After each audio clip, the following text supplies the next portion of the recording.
welcome back to another episode of your favorite political podcast. I'm your host, Saba. And I am Eldredge, Washington, and welcome to Where the Party At. Hey, all right, we ready to jump right in? Yeah, let's get it. Okay, so this is going to come out Tuesday. We're recording on Monday. I want to talk about something that happened on Friday, which is a big thing called Crossover Day. So the state legislature is in session. That means the state house, the state senate. They're in session for 40 days going over legislation that's happening in both chambers. So March 6th is the halfway point, and that halfway point is called Crossover Day. And so that means a bill has to pass from one chamber and make it over to the next. From the House to the Senate. Or vice versa. Or Senate to the Right, House. Boom. right. Education, let's go. Yeah, but sometimes now, so usually if it didn't cross over, that means the bill is dead. But every now and then, in those last couple of days before sine die, sometimes old legislation gets added to something that already passed, and it becomes what's called a zombie bill, where they're basically trying to pack things that they didn't get before crossover day into a bill that did cross. Gotcha. So we'll see what happens there. But for now, there are a couple bills that I want to highlight. So the first one, so if I say HB, that means it's a House bill. If I say SB, that means it's a Senate bill. Boom. So HB 1009, this is one that I think is relevant if you have kids, or if you're a young person listening to the podcast, this is one that would impact you. Random question. Where does the numbers come from? It's just I don't know. It's just the way that the I didn't know if it was like connected to a, because the numbers be regular, like random as hell. Yeah. Okay, keep going. So HB 1009, this is called, it basically prohibits bell-to-bell access of cell phones in schools. So from K through 8, it will go into effect July of 2026, and then that will extend to high school, so grades 9 through 12, starting in 2027. So this is only for public schools. And the goal here is to have what they're calling a distraction-free education. And that's an interesting one because, I'm trying to think. I did have a phone in high school. So, like, cell phones were, like, just becoming. I was about to say, no shade. I think my first cell phone was, like, 8th grade. Yeah, but which phone was it? Oh, it was the Nokia. That's what I'm saying. I'm like. It was the block. I thought you were about to kind of compare it, like, you definitely didn't have what these kids have. No, definitely not. But you know what? Sometimes I'm like, man, I actually want to go back to a dumb phone. Like, I like it because it's a distraction. Only thing I want about a dumb phone is the battery life. That's it. Oh, see, I like we're just on our devices too much, and I like the idea of having that phone would force me to like do what?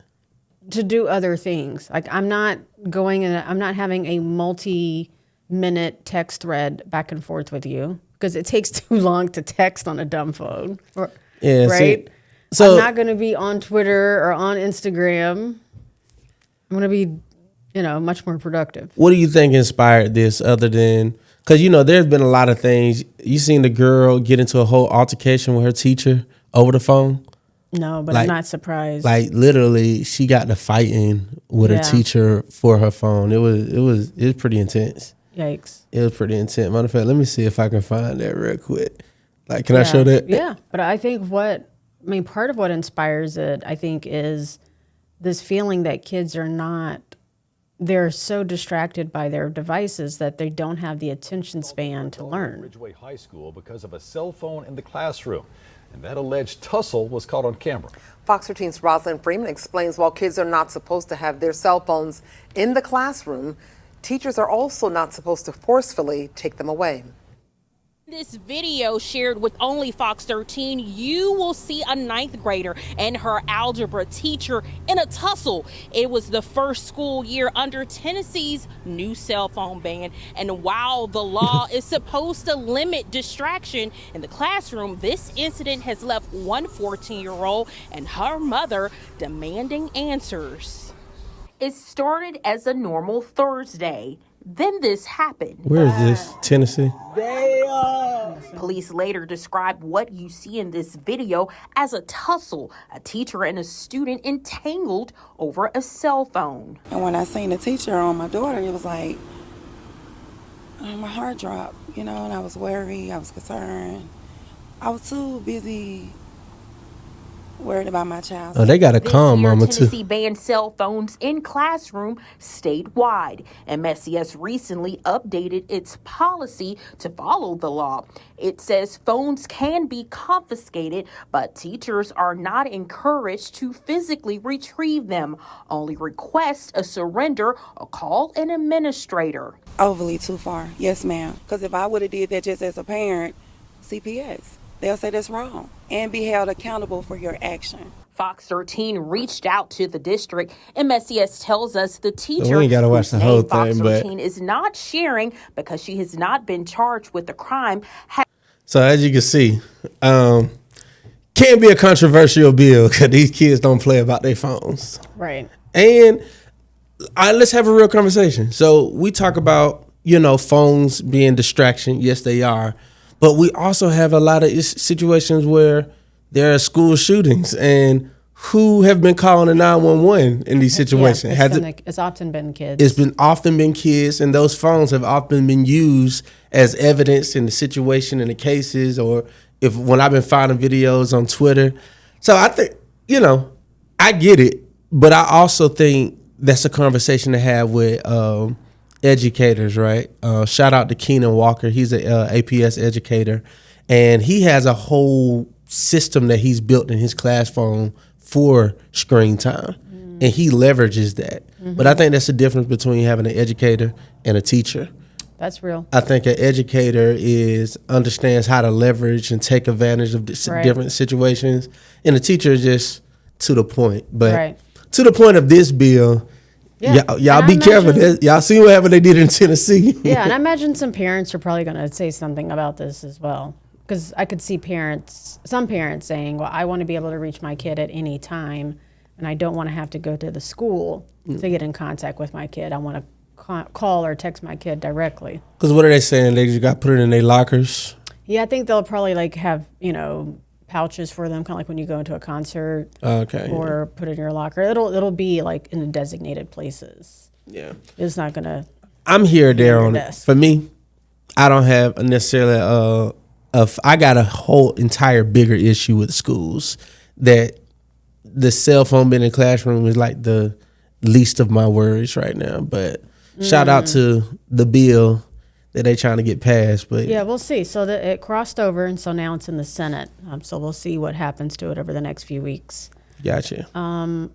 Let's mention this one just because it's education related, and then I'm going to go to something that's very different. So this one is House Bill 432. This is a bill to bring back cursive. For what? Maybe so that a kid can useless write their signature. Useless. Like in the world of AI, in a world where we're not spending enough money on educating our kids on technology and trade, bring back trade school where kids will learn how to sew. They are. Yeah, give me that. But cursive? Yeah, it brings back cursive. So any school that receives any state funding. You know why I'm mad? Just be a private school or just public school. You know why I'm mad at that bill? Because my nephew, you can't write in cursive. When my nephew come to me and be like, Uncle Man, and I gotta remember, ain't that the B, that the lowercase b? It is. I mean, do you know how to write fully in cursive still? I think so, more or less, yeah. I don't remember. But my signature is not real. It's just, You got to fake. Now, my signature is halfway real. I got a couple of my signature is by writing, bilingual, it's some cursive and then it's some. Right. Yeah. Yeah, I think this is a base of a bill. It passed. It did. Yeah. I don't know. I mean, granted, maybe it's just mostly older folks down there and they're cursive is important. I think it's nostalgic. It's give me something that feels like I used to have. Right. You know what I'm saying? Give me something that feels like what education used to be. Yeah. So they passed it, but honestly, why? That's what I'm gonna say. Is why? Just if one of them things were you school, you be like, am I ever gonna use this in life? I know a lot of people not using cursive. Well, yes, that's true. Yeah, so I'm all about let's give our kids something that's going to help them on this journey of life. Yeah. But shout out to that. I hope it was a bipartisan bill. I'm sure some Democrats voted for it. Yeah, I don't know. I've got to imagine that a Republican put that forward. I'm just glad we can agree on something. Another bill that was interesting, there's been a lot of conversation about it, is House Bill 1013. And this would make the lemon pepper wing the official wing flavor of Georgia. So, yes, it was passed. Shout out to Eric Bell. Yeah, it was pushed by Eric Bell. Is he the youngest person up there? No, he's not the youngest. He's the second youngest one youngest. is like 21. I So- think Eric is in his, like, he may be like 25, 26. Okay, so he's But second. he's old compared to. So, probably second, third youngest person down there. Somewhere around there. Yeah. Shout out to Eric. I like Eric, young. I like when any young people decides to jump in the arena of politics. Let me just start out by saying that. But this bill reflects his age. I will say I'm pretty sure that's the first time I've ever seen Magic City written into state legislation. What did he say? So in the legislation, it talks about like places in Atlanta that are known for their wings, and it mentions J.R. Cricket, Right. American Deli, Magic City, and I was like, well, I don't think I've ever seen Magic City written in any legislation. Now, here's the thing. I can get it, right? It's kind of like, what's the place is known for Milwaukee? Ain't they known for like cheese curds? Yeah, I think so. So I guess it's like the national bird. You get the national food. Yeah, I think the peach is what we are known for. You said what? The peach and Yeah. pecans. You know what I'm saying? So Or pecans, from that depending on where standpoint, you're I think from. it's an urban national recognition. yeah. I give them. I take back what I said. Well, it didn't cross over. It actually never got a vote in the House.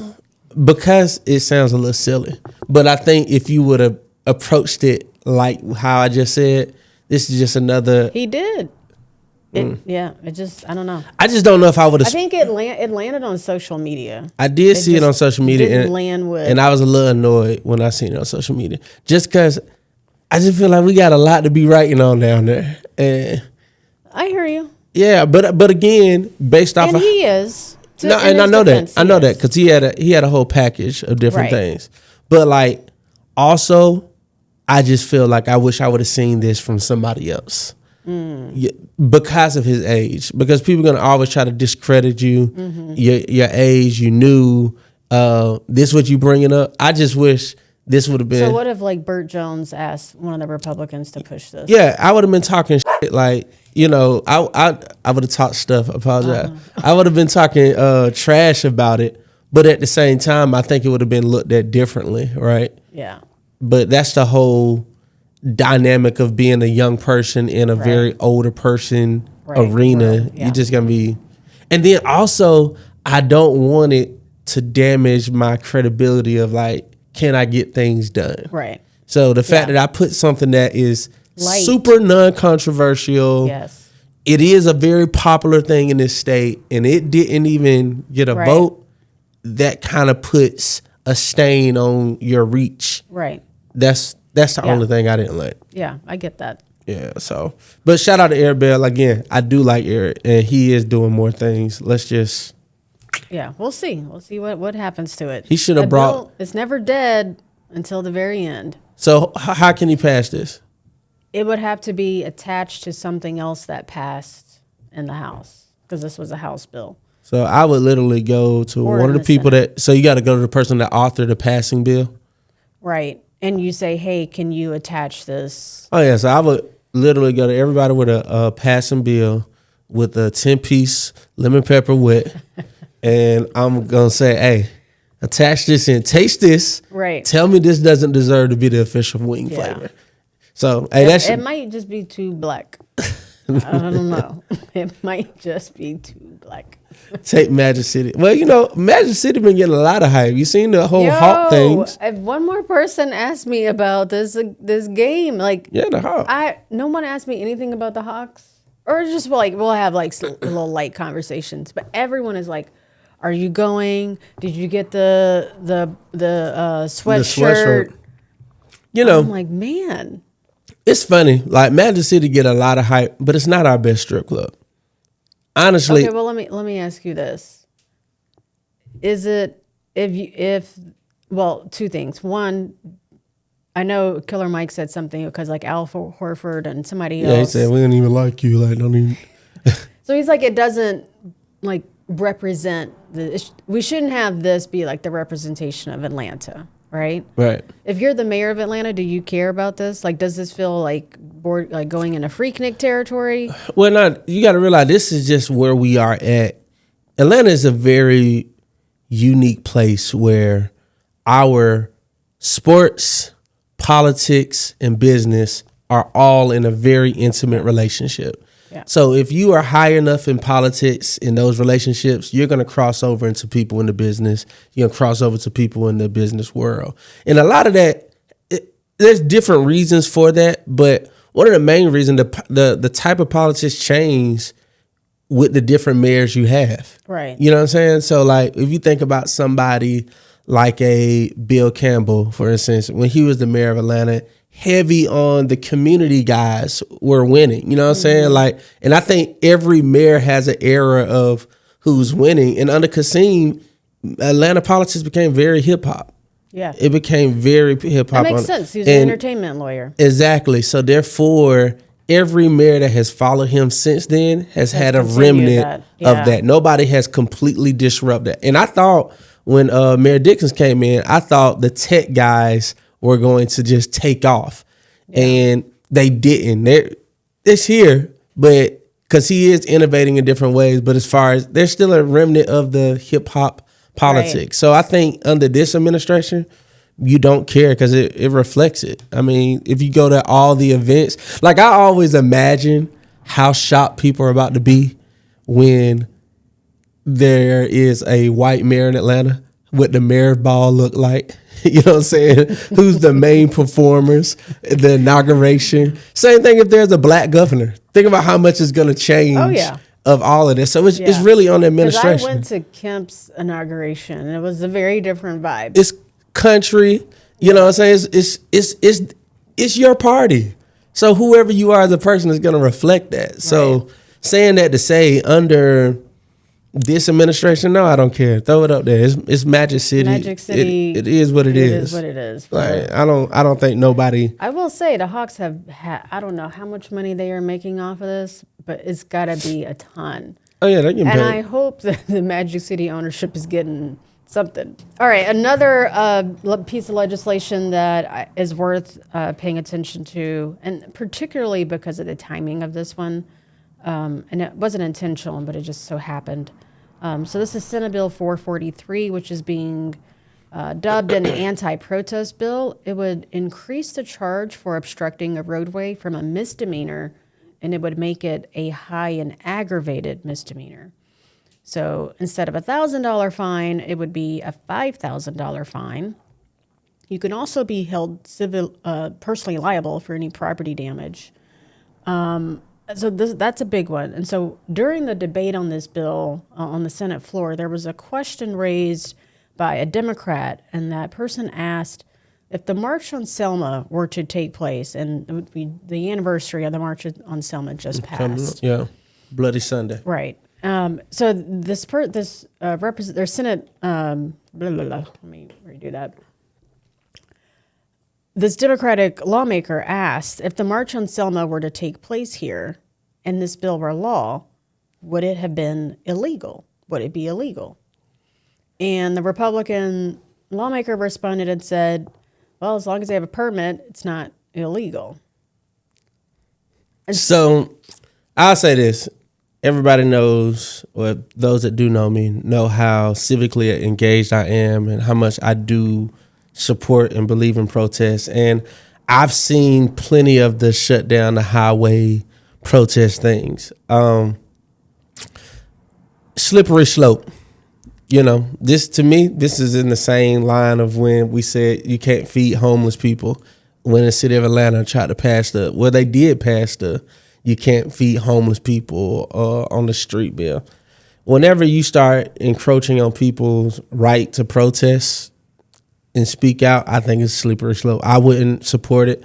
I understand why people have, the protests that block off the street disrupts a lot of regular people, right? That's the whole point. And that's the thing. That's what I'm saying. So it's like slippery slope for me. Once you pass this, let's add a little bit something else on, and this sets precedents that we can begin to shut it down. It's almost like I hate when people do protests in Liberty Plaza. Right, because it's a contained they literally area. telling you what a protest. Like I hate it. Like whenever I see Here's people, where to go so I can make sure I know I can ignore you.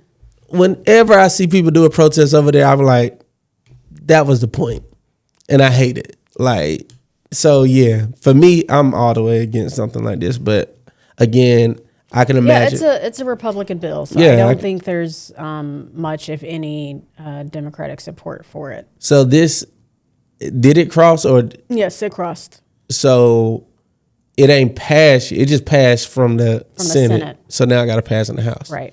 Gotcha. Yeah, but it probably will. Yeah. Because Republicans They're the majority. Right. They hold both chambers.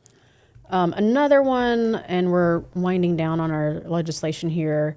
This one's super relevant because we've been talking about campaign finance. So this is Senate Bill 423. And this legislation is really aimed at Democrats. And it says half of all funds that you raise as a candidate must come from within the state. So if more than half of your donations come from outside the state, you have to return that money in 45 days. Yeah, see, that is because one, I don't even know who did this, but I'm sure it's a Republican bill. It's a Republican bill. And that's because on the other side, the blue side, a lot of their money is made through campaigns of like national movement campaigns. Exactly. And it's easy to get someone, a liberal in LA, New York, who has the discretional funds and who's politically and civically engaged to donate to a campaign. Right. It's why a mayor candidate here in Atlanta would fly all the way to LA, Miami, all over, because we just get a lot of support on the blue side nationally. So I can see why that's and it passed too. Yeah. Yep, that one passed too. And then the last one I want to mention is Senate How do you Bill. stop that? How do you stop Other that? than like I mean, this is, to be cliche, this is why elections matter. Yeah. If a party holds the majority in the House, the majority in the Senate, and the governor's office, and the lieutenant governor's office, there's not a lot of leeway for the opposition to really do anything. Yeah. And on its face, that sounds like a bill that anyone should want to support. Well, yeah, I want to make sure that the money that you're getting is local and the people outside are not influencing the election. So on its face, it sounds quite reasonable until you perhaps understand a little bit more of the politics. I guess I understand where money is coming from. That's why I'm like, nah, you putting handcuffs on these people. But okay. Remember last week's episode was about the leadership committees, and so it's not. We don't. Money in politics is not going away anytime soon. Gotcha. So this last one I want to mention because it impacts the Public Service Commission. So this is Senate Bill 410, and it would repeal the sales and use tax exemption for data center equipment. And this only applies to new data centers. And we know across the state of Georgia, there's a lot of conversation about data centers and use of AI and the use of water and how it's impacting folks' power bills, right? So this does include some consumer protection language, but it's not anything new. So it basically codifies what the Public Service Commission already does. There aren't any new protections.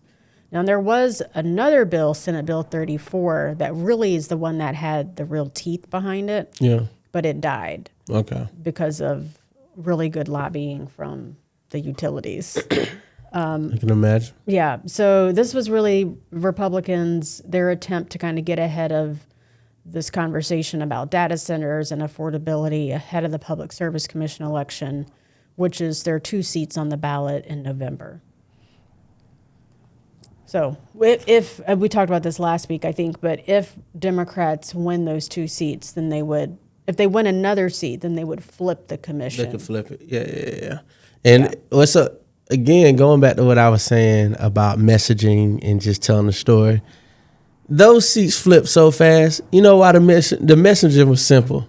Your power bill high. And they're the reason why. Yeah. Matter of fact, those seats got called faster than any. Right. We were together that night. Yeah, like right, yeah. those seats got called faster than any other seat because the messaging is clear. Right. It's a clear conversation. Yeah. But yeah. All right, DNC. Where my boy Bailey? Bailey, right. come on the pod. We want to hear this plan. We're going to get to him. So, if you are a longtime listener, you know we do something called Who Runs Georgia. And I want to bring up some more conversation about what's happening in this election cycle because last week was the end of qualifying. So now we know who for sure is on the ballot. Right. So across the entire state, more than 2,000 people are running for elected office.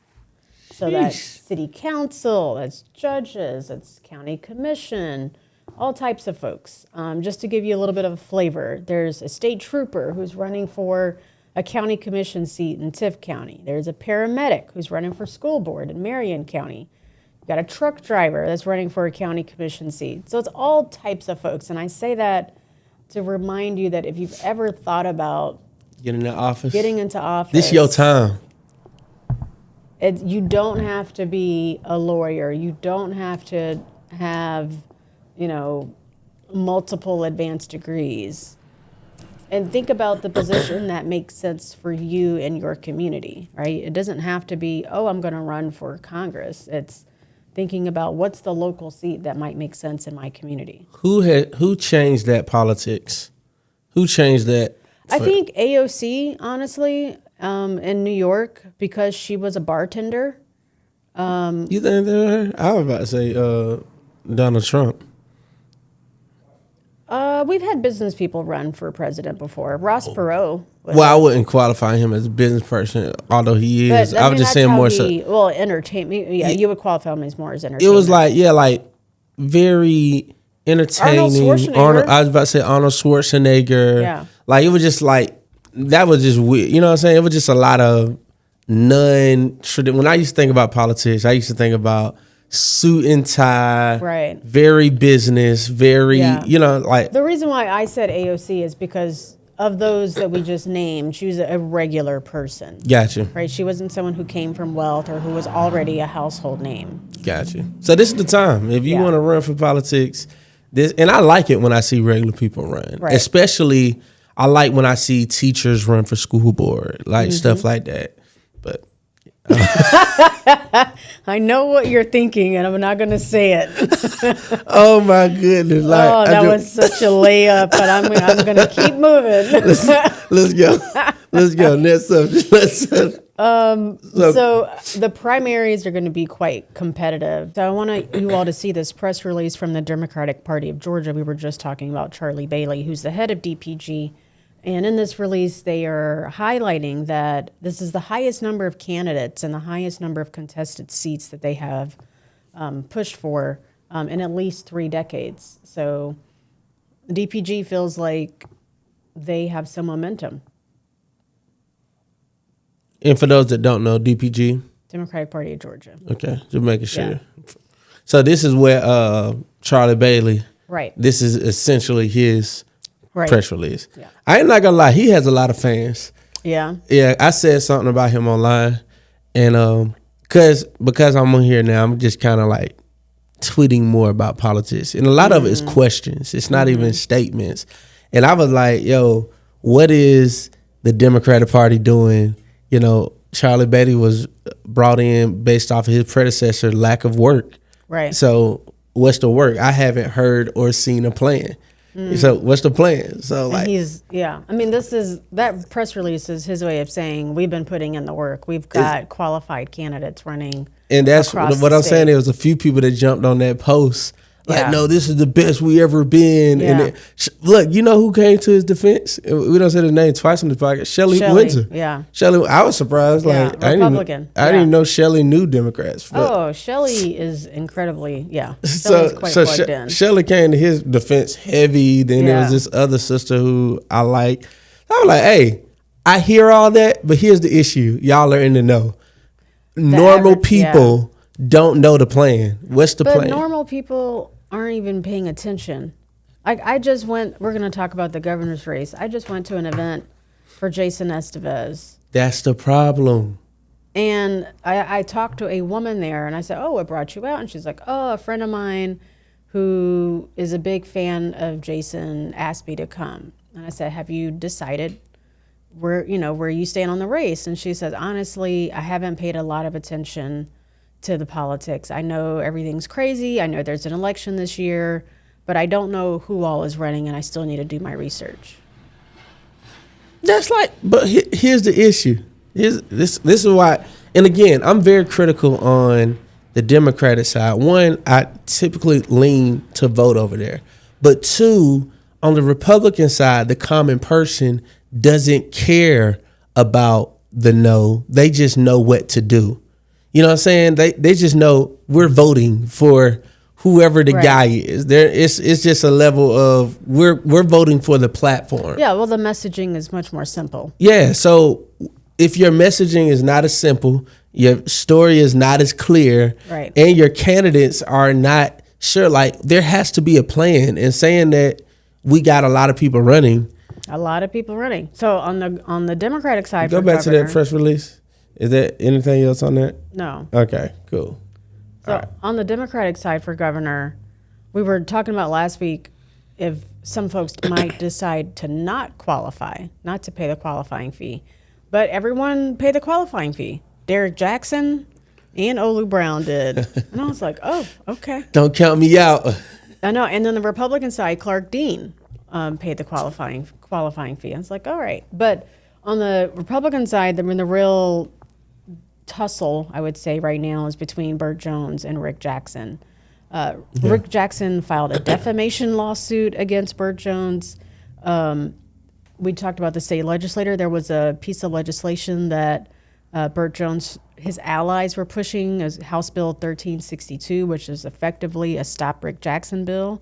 And that legislation, which did not pass, but it would have said that anyone who's doing business with the state, and Rick Jackson has a healthcare company that does business with the state, they would not be eligible to run, essentially, like if they did not divest of their You boy business. playing dirty.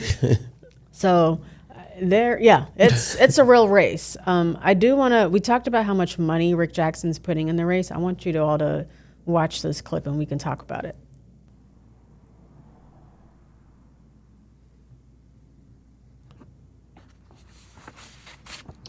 This came in the mail yesterday.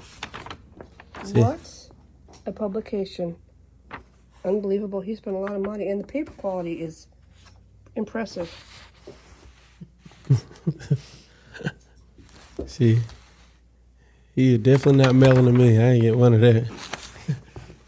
That's the back page of a 4-page. Look at how big it is. It's huge. So for folks who were listening and couldn't watch it, what she was showing was essentially a kind of like a newspaper style mailer. Super mailer. Right, which was very large, and her hand only covered half of it. Yeah, it was Her an hand 8.5 spread by out. 11. Like, At it was, least, it was yeah. a real newspaper. Right, and it was multiple pages, and is like these little articles about Rick Jackson and about his story, essentially.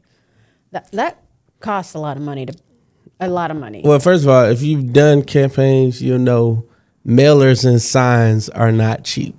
Right. So, and then when most people do mailers, they're doing front one page. Right. It's when you start seeing any type of mailer with a fold in it or a page in it, just know this campaign got some bread to spend. Yeah, and he is doing that.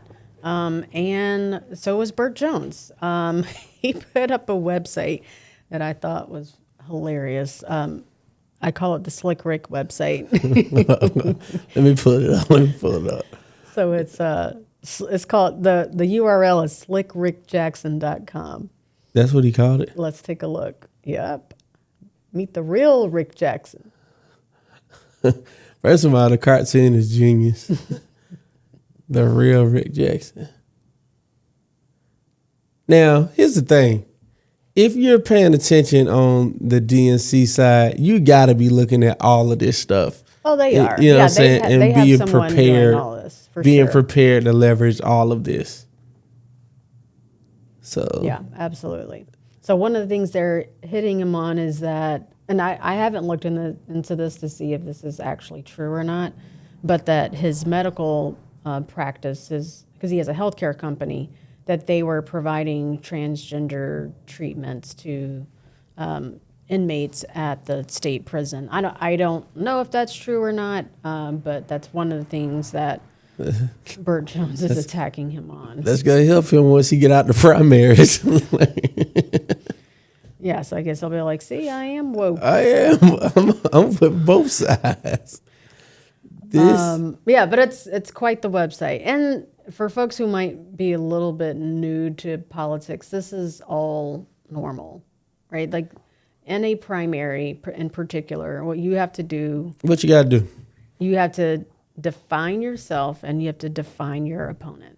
Define and defame. And that's why he filed a lawsuit. Yeah, I That's would. exactly why Rick Jackson filed a lawsuit. I would too. But I ain't gonna lie, the graphics on this are pretty impressive. Yeah, the graphics are good. Yeah, it's quite clever. And we talked about this last week, but that level of attack is not happening at all on the Democratic side. Everyone's still playing nice with each other. We'll see what might change once April comes around. And honestly, there's not enough allegiances over there to really feel, to be playing that nice of a ball. Like, well, at least with one of the candidates, I know for sure. One of the candidates, I'm easily throwing. Right. Yeah, I'm going against Duncan on everything I got, but we'll see.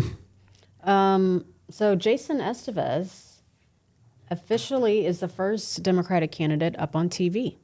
Okay. And it's interesting. Last week we talked about the kind of race he was running and that he wasn't talking about Trump and he was talking more in the issues. Yeah. Let's watch this clip. Donald Trump is driving up our costs and rigging the system for billionaires while you pay the price. I'm Jason Estevez. As governor, I'll tackle Trump's chaos head on. I'll use every tool that we have, take Trump to court, and I'll pass legislation to protect our families. I'll end the billions in tax giveaways to AI data centers and instead put more money in your pockets. I'll invest in universal child care and we're gonna expand Medicaid. Georgia, it's time to fight back.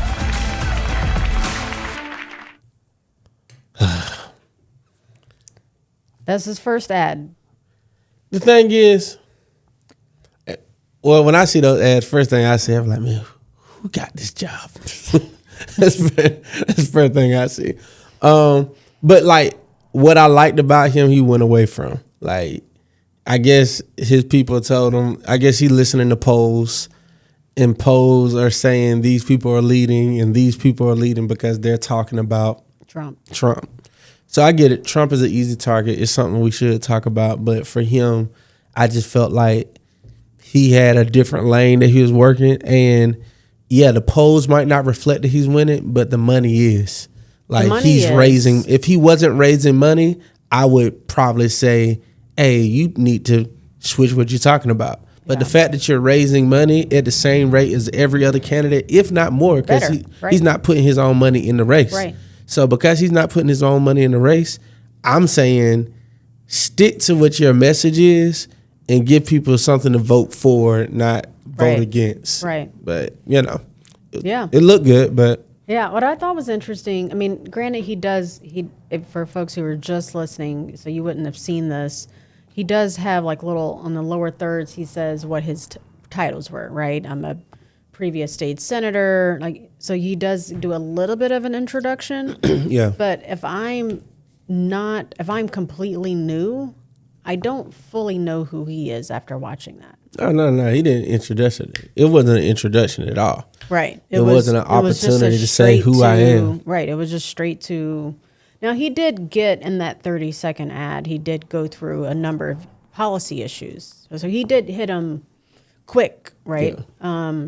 So I'm curious to see how does this move the needle, if it moves the needle. If I were his team, I imagine they're already doing this, but for folks who are not on the inside of campaigns, you would typically do some type of poll before you do a big ad buy like this, And then you do another one after. I would an love to see internal. what they say. Right, and see, what to what extent it boosted his name recognition. Does it make me more likely to consider Jason over another candidate that I might even been looking at? And then just the last thing I would say on social, I mean, he's doing better on fundraising, at least so far that we can see. And on social, if you just like search him, there are a lot of folks who are like, I find him interesting. I just don't know if he can break through. And that is why he did this ad, right? To try to break through.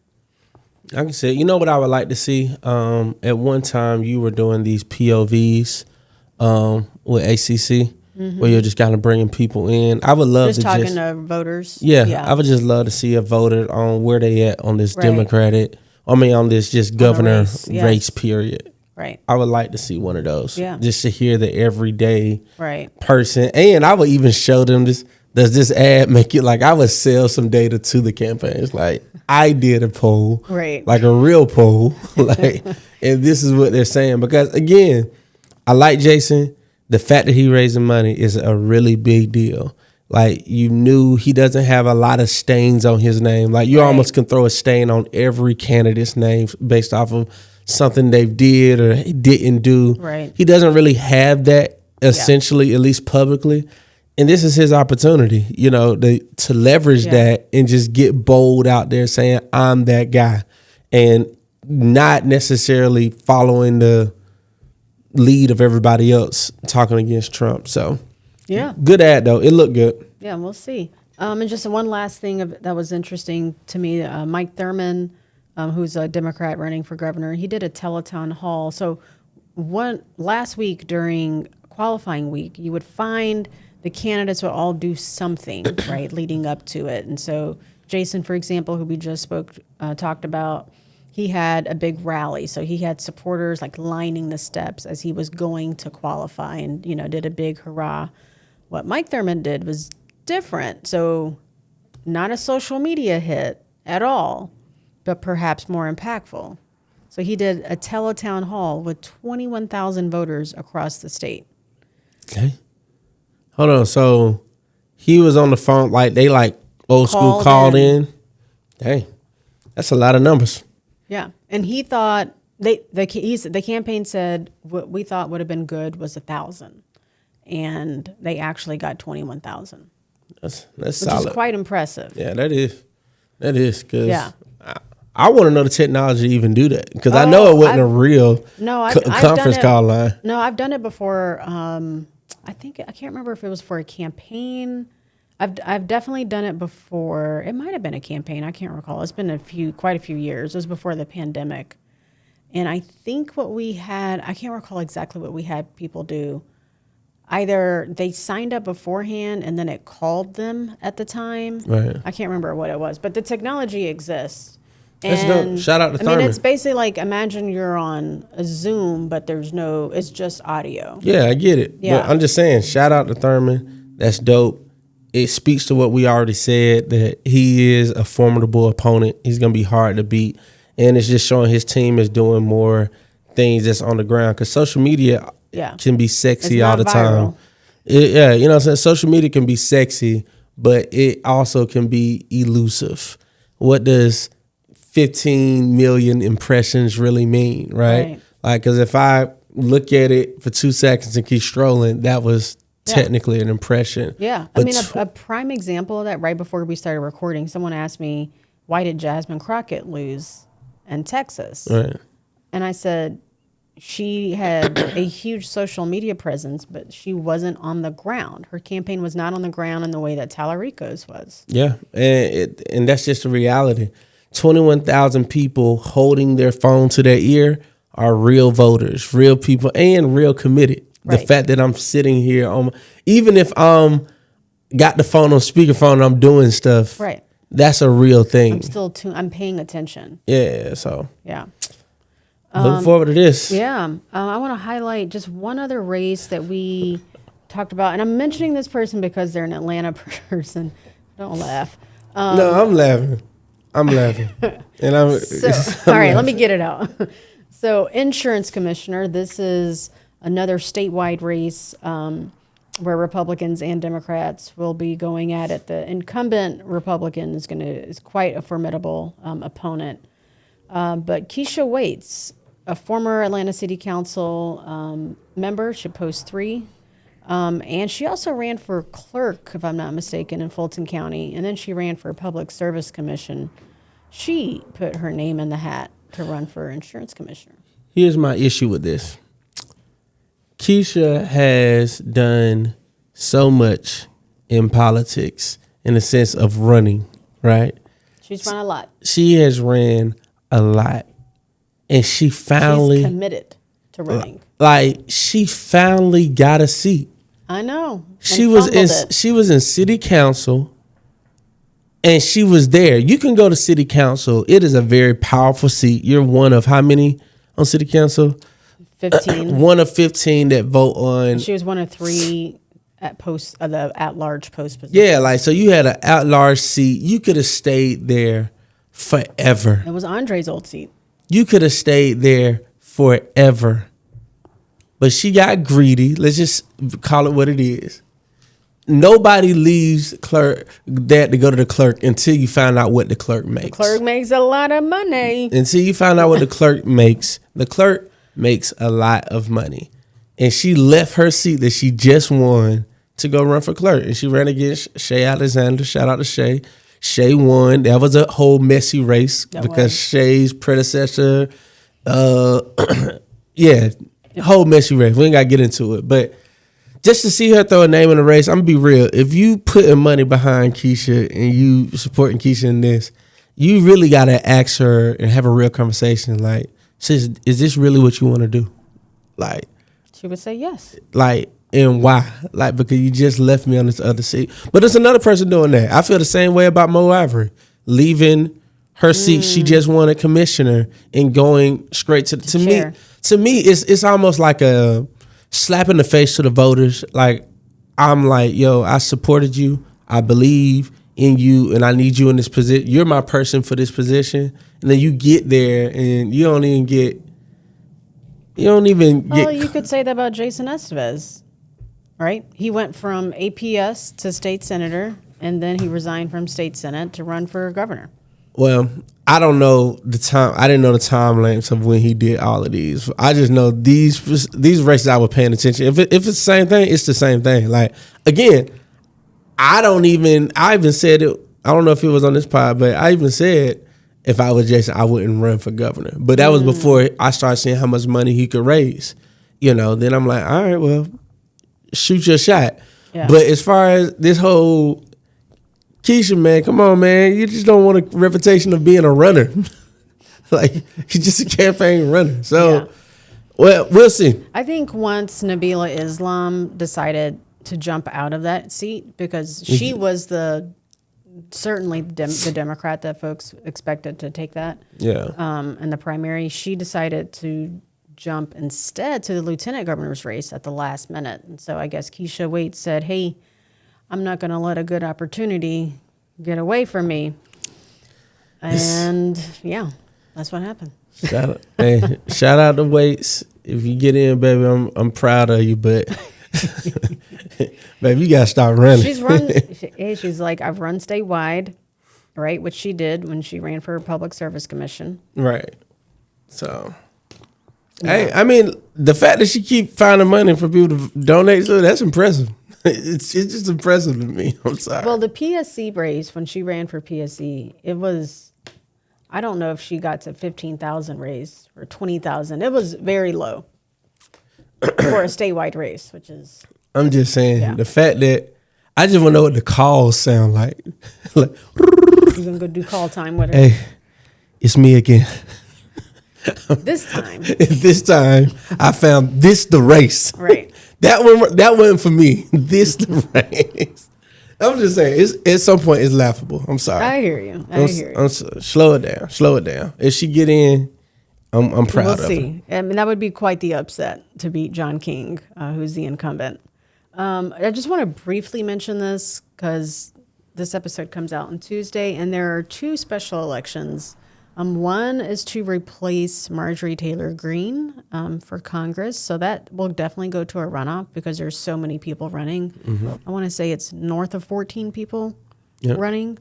And then there's another election, State House District 94, which is in the Stone Mountain area.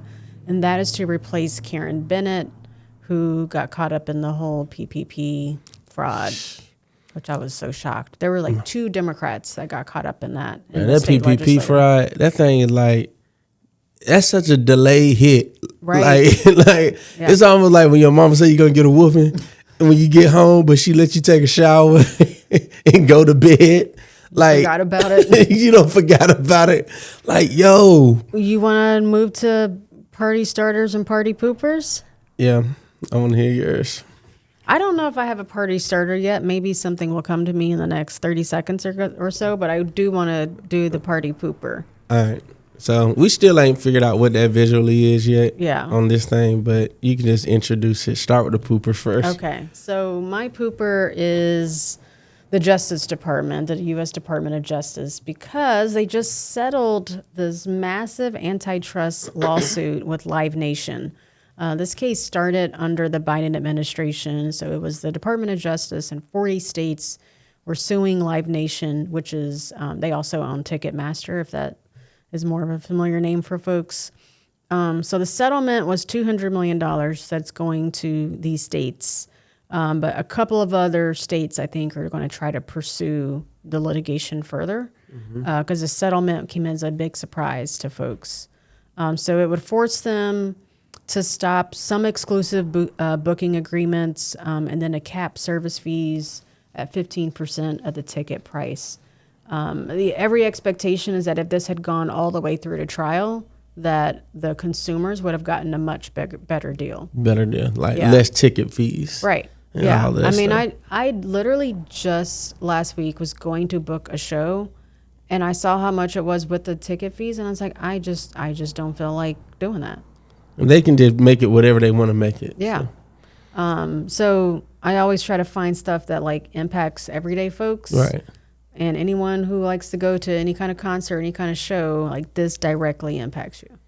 So they were suing. The case was against Live Nation. It was against Live Nation. Gotcha. Yeah. Okay. Well, party pooper on them. Speaking of party starters or common people, do you got anything for the party starter? I don't think so. I got one. Okay. And it come across my desk when I saw it. And this is not even somebody that I necessarily always talk about, but I would like to make the party starter this week, Mo Ivory. Didn't you just say? Exactly. Okay. But I'm fair. Mo Ivory. Oh, is this because of the bond? Okay, I got you. At the end of the day, let's have a real conversation. Well, tell folks what she did. So Mo Ivory, because of a law that was passed, you can only bail out 3 people. This was actually an anti-Stop Cop City law, by the way. What? This law that you're talking about. That you can only bail out 3 people. 3 people at a time. Mm-hmm.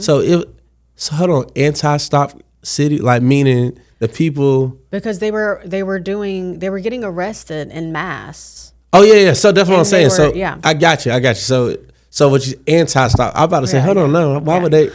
That just threw me off. But yes. So yeah, I remember exactly when the law passed. Yeah. So essentially, Cop City protesters were going hard.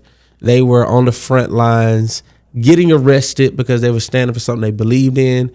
And to make it harder for those people to get bailed out, they made it where there's a lot of cash bond funds where these people raise money and they just cash bond out people to get arrested. So to stop them, there was a bill passed where you can only bond out 3 people a year. Right. 3 people a year.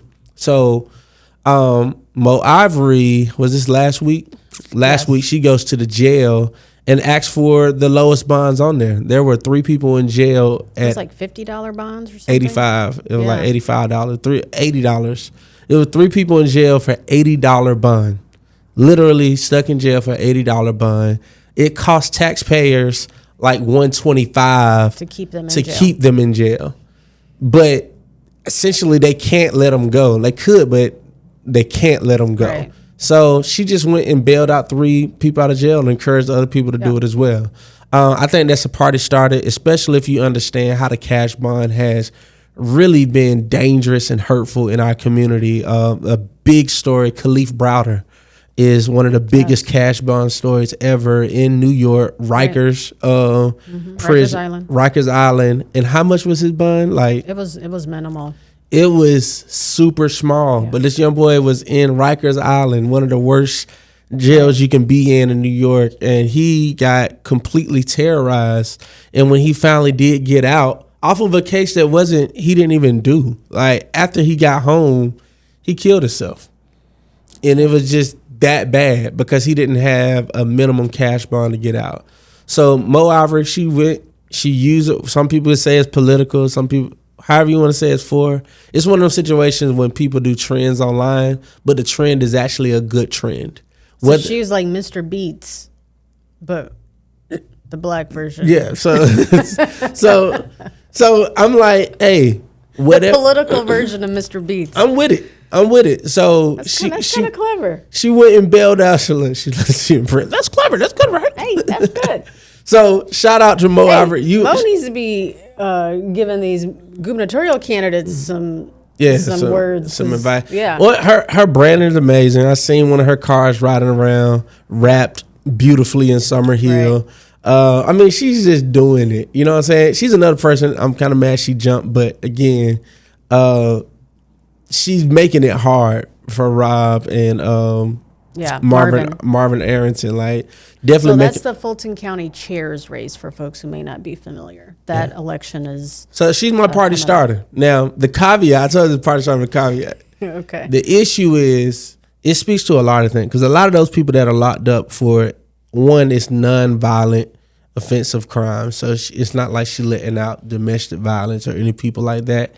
A lot of these people that are locked up for bonds that low are typically homeless, mental illness, a lot of things like that. So it just speaks to a greater need of services that we got to do in our city to address how do we help those who are having mental health attacks in our city. You can't lock them up.